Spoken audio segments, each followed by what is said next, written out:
하나님께서 오늘 저희 공동체에 주시는 말씀입니다. 역대상 17장 1절에서부터 10절, 역대상 17장 1절에서부터 10절. 다윗이 궁실에 거할 때 선지자 나단에게 이르되 나는 백향목궁에 거하거늘 여호와의 언약궤는 휘장 밑에 있도다. 나단이 다윗에게 고하되 하나님이 왕과 함께 계시니 무릇 마음에 있는 바를 행하소서. 그 밤에 하나님의 말씀이 나단에게 임하여 가라사대 가서 내 종 다윗에게 말하기를 여호와의 말씀이 너는 나의 거할 집을 건축하지 말라. 내가 이스라엘을 올라오게 한 날부터 오늘까지 집에 거하지 아니하고 오직 이 장막과 저 장막에 있으며 이 성막과 저 성막에 있었나니 무릇 이스라엘 무리로 더불어 행하는 곳에서 내가 내 백성을 먹이라고 명한 이스라엘 어느 사사에게 내가 말하기를 너희가 어찌하여 나를 위하여 백향목 집을 건축하지 아니하였느냐고 말하였느냐고. 연하에 내 종 다윗에게 이처럼 말하라. 만군의 여호와께서 이처럼 말씀하시기를 내가 너를 목장 곧 양을 따르는 데서 취하여 내 백성 이스라엘의 주권자를 삼고 내가 어디를 가든지 내가 너와 함께 있어 내 모든 대적을 내 앞에서 멸하선즉 세상에서 존귀한 자의 이름 같은 이름을 내게 만들어 주리라. 내가 또 내 백성 이스라엘을 위하여 한 곳을 정하여 저희로 심고 저희로 자기 곳에 거하여 다시는 옮기지 않게 하며 악한 유로 전과 같이 저희를 해하지 못하게 하여 전에 내가 사사를 명하여 내 백성 이스라엘을 다스리던 때와 같지 않게 하고 또 내 모든 대적으로 내게 복종하게 하리라. 또 내게 이르노니 여호와가 너를 위하여 집을 세울지라. 아멘. 본 말씀 가지고 주님이 거하시는 장막이라는 제목으로 말씀을 증거하겠습니다. 우리 다윗 왕은 양치던 목자였죠. 하나님의 마음에 합한 자로서 자신을 그 이스라엘 왕으로 세우신 그 하나님 앞에 감사하면서요. 자신은 백향목으로 지은 왕궁에 거하면서 그 장막 휘장 밑에 있는 그 언약궤를 모실 성전 짓기를 원했습니다. 나단 선지자가 하나님이 왕과 함께 하시니 마음에 있는 바를 행하라고 말해 성전 지으려고 계획을 했죠. 그러나 하나님께서 4절에 너는 나의 거할 집을 건축하지 말라고 말하셨습니다. 그 언약궤가 있는 성전에 그 하나님이 계신 것이 아니라 우리 마음의 성전에 계십니다. 우리 다윗 왕은 비록 눈에 보이는 성전은 짓지 못했지만 항상 마음 성전에 그 하나님의 계심으로 그 하나님을 떠나지 않았습니다. 그 아들 솔로몬 왕에 의해서 성전은 지어졌지만 솔로몬은 점점 그 눈에 보이는 성전에 가서 예배하는 행위로 만족했지 마음 성전에 하나님은 계시지 않았습니다. 우리 사도 바울이 우상이 가득한 그 아테네에 가서 그 전도하면서 말했습니다. 사도행전 17장 24절 우주와 그 가운데 있는 만물을 지으신 하나님께서는 천재 주제신이 손으로 지은 전에 거하지 계시지 아니하시고 우리 솔로몬 성전이 무너지고요. 우리 바벨론 포로에서 돌아와 그 수룹바벨 성전을 짓고 또 세월이 흘러서 이방인이었던 그 헤롯에 의해서 솔로몬 성전보다도 더 크고 아름다운 헤롯 성전을 지었습니다. 눈에 보이는 아름다운 성전에서 제사를 지냈지만 우리 제사장들과 그 백성들의 마음에는 하나님이 계시지 않았습니다. 마침내 메시아 예수 그리스도께서 오셔서 그 십자가에서 죽으시고 3일 후에 부활하셔서 자신이 성전이 될 것을 말씀하셨습니다. 요한복음 2장 21절 그러나 예수는 성전된 자기 육체를 가리켜 말씀하신 것이라. 그리고 승천하신 후 그 성령님을 보내셔서 그 믿는 자들 마음에 성전을 짓고 계십니다. 크고 아름다운 집보다도요 그 안에 살고 있는 사람이 중요합니다. 우리 눈에 보이는 성전이 우상이 돼서 가꾸고 유지하며 그 세력을 키우려고 애를 쓰는 교회들이 있습니다. 진짜 성전인 그 성도들의 마음이 피폐해져 가고 있는 것은 모릅니다. 오늘 말씀을 통해서 우리 구원받은 저와 여러분도 그 성령님이 거하시는 그 몸임을 정말 진실로 깨닫고요. 눈에 보이지 않지만 속사람이 변화된 그 아름다운 성전, 장막들이 되시기를 우리 주 예수 그리스도 이름으로 축원합니다. 1절 나는 백향목 궁에 거하거늘 여호와의 언약궤는 휘장 밑에 있도다.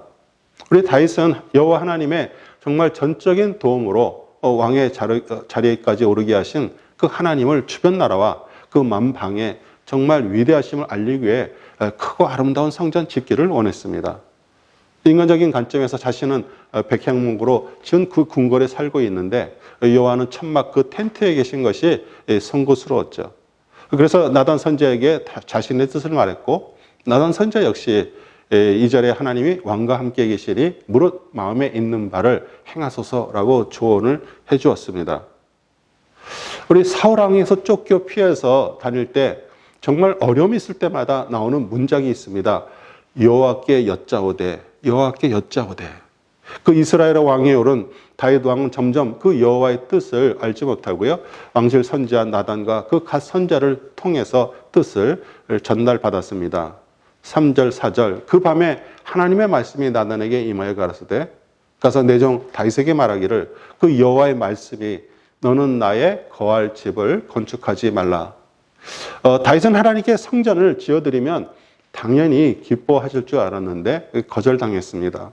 그 이유에 대해서 역대상 22장 8절에 나옵니다. 여호와의 말씀이 내게 임하여 이르시되 너는 피를 심히 많이 흘렸고 크게 전쟁하였느니라.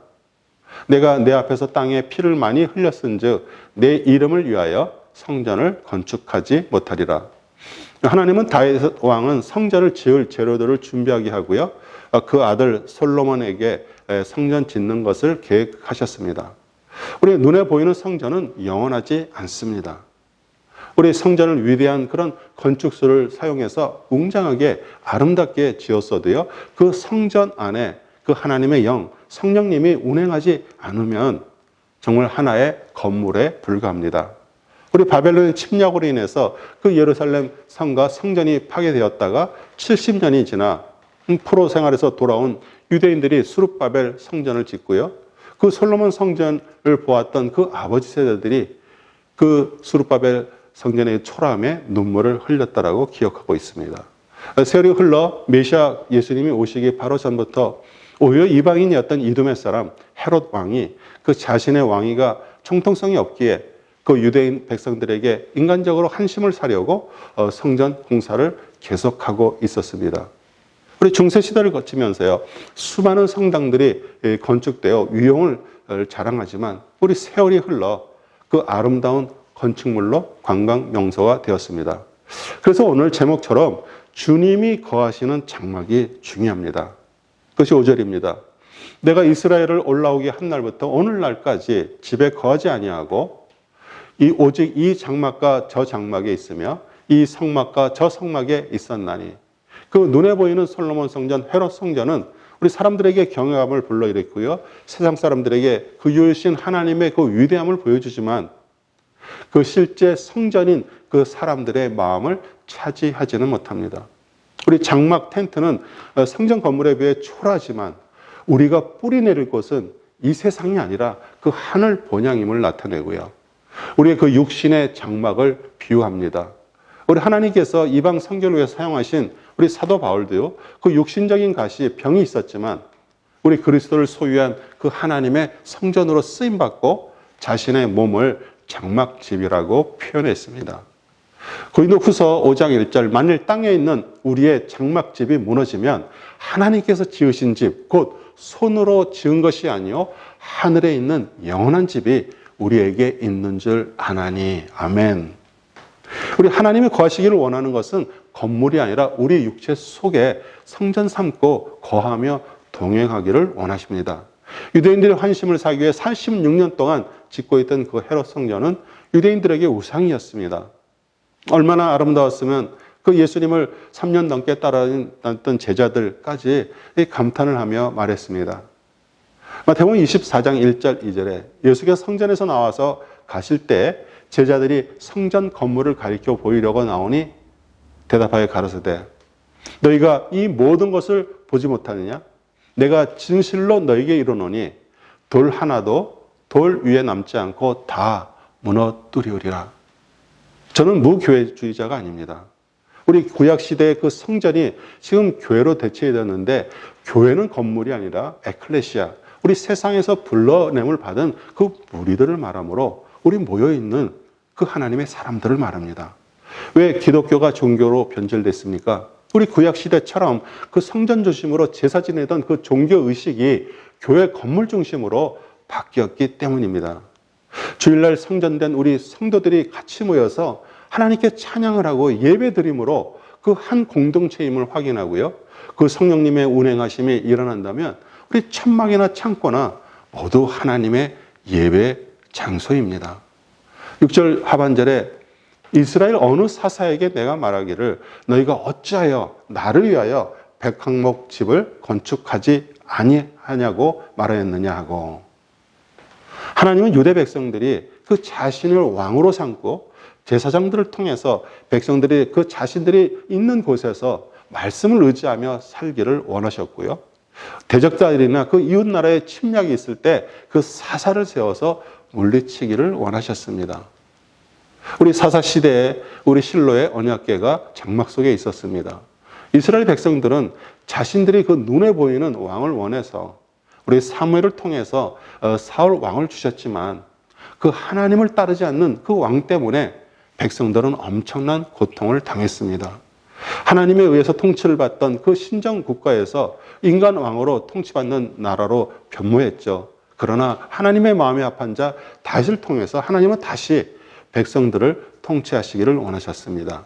7절 하반절 말씀입니다. 너를 목장 곧 양들을 따르는 데서 취하여 내 백성 이스라엘의 주권자로 삼고, 우리 8절에 내가 어디로 가든지 내가 너와 함께 있어. 내가 너와 함께 있어. 우리 임마누엘을 말하십니다. 우리 임마누엘의 그 진정한 뜻을 알아야 됩니다. 우리는 그냥 임마누엘은 하나님이 그냥 우리와 함께 계시다 이 정도로 알고 있습니다. 우리 임마누엘은 성경에서 3번 나오는데요. 이사야에서 2번, 우리 마태복음에서 1번 나오는데 우리 마태 기자가 이사야서에서 인용했습니다. 이사야서 7장 14절 그러므로 주께서 친히 징조를 너희에게 주실 것이라. 보라 처녀가 잉태하여 아들을 낳을 것이요 그의 이름을 임마누엘이라 하리라. 그러면 왜 임마누엘이라는 징조를 주셨을까요? 우리 배경을 설명하면 그 유다 히스기야 왕의 아버지 아스 왕은 정말 악한 왕으로 그 아람 나라 르신 왕과 이스라엘의 백아가 연합해서 쳐들어오는 상황 속에서 그 이사야 선지자가 아스 왕에게 여호와 하나님께 징조를 구하라고 주원했지만 그는 거절했습니다. 하나님께서 이사야에게 그래서 임마누엘 징조를 주셨습니다. 임마누엘은 환난 때 하나님께서 함께 하신다라는 말씀입니다. 그러나 아스 왕은 그 조언을 거절하고요. 인간왕 그 아수르 디글랏 빌레셀의 도움을 요청하였고 나중에 여호와께 예배드리는 그 성전을 닫고요. 다메섹에 있는 그 이방 신전의 모양을 본떠서 만든 제단에서 제사를 드렸습니다. 이사야 둘째 아들 이름이 마할 살랄 하스바스입니다. 우리 노약이 신속하게 임한다는 뜻으로 우리 영적인 의미는 우리 세상을 좋아하고요. 세상의 성공을 위해서 하나님까지 이용했던 우리 겉사람, 옛사람이 그 노략질 당하듯이 망하지 않으면 우리 속사람, 속마음에 계신 그리스도 임마누엘 안으로 들어올 수 없다라는 것을 의미합니다. 지금은 영적으로 너무나 악한 시대에 우리가 살고 있습니다. 인간은 어렵고 고통이 찾아오면 더욱더 하나님을 찾는 무리와 동물적인 감각과 방탕함으로 그 양극단으로 치우쳐 가게 되어 있습니다. 만약 교회가 그 하나님의 뜻을 묻고요. 하나님의 기쁜 뜻을 세상에 구현하지 못하면 정말 폐쇄된 종교 집단으로 전락하고요. 눈에 보이는 위대한 건물을 지어 따르는 자들을 종속시키고 가두어 놓습니다. 우리 8절 하반절 세상에서 존귀한 자의 이름 같은 이름을 내게 만들어 주리라. 이 세상에서 가장 존귀한 자의 이름은 그 다윗의 자손으로 오신 예수 그리스도입니다. 빌립보서 2장 9절 11절 이름으로 하나님이 그를 지극히 높여 모든 이름 위에 뛰어난 이름을 주사 하늘에 있는 자들과 땅에 있는 자들과 땅 아래에 있는 자들로 모든 무릎을 예수의 이름에 꿇게 하시고 모든 입으로 예수 그리스도를 주라 시인하여 하나님 아버지께 영광을 돌리게 하셨느니라. 아멘. 우리 존귀한 이름 예수 그리스도를 주시는 이유가 그 바로 앞절 내 모든 대적을 내 앞에서 멸하시기 위해 주셨습니다. 오늘 이 말씀은 여호와께서 그 다윗과 맺은 언약이지만 그리스도를 소유한 우리 모두를 위한 그 위대한 언약임을 믿으시기 바랍니다. 한번 우리 지난 과거를 한번 돌이켜 보십시오. 그동안 괴롭히고 힘들게 했던 그 대적자들이 지금 어디 있나 둘러보시기 바랍니다. 우리 자신이 물리치고 넘었다고 생각하지만요, 우리 임마누엘 대신 그리스도의 도움 없이는 불가능했습니다. 그 하나님께서 보시는 것은 구원받은 우리 개인 자신들입니다. 아름답게 교회 건물을 지어 예배를 드리는 것하고 사실 우리 자신과는 전혀 상관이 없습니다. 우리 건강한 육체에서 건강한 생각이 나오고요. 육신이 건강해야 영도 건강합니다. 그래서 그 영과 육이 함께 그 하나님의 통치를 받아야 됩니다. 9절 내가 또 내 백성 이스라엘을 위하여 한 곳을 정하여 저희를 심고 저기를 자기 곳에 거하여 다시는 옮기지 않게 하여 그 한 곳은 예루살렘을 말하지만 우리 그리스도를 말하고요. 그 심고 거한다는 말은 그 임마누엘을 말합니다.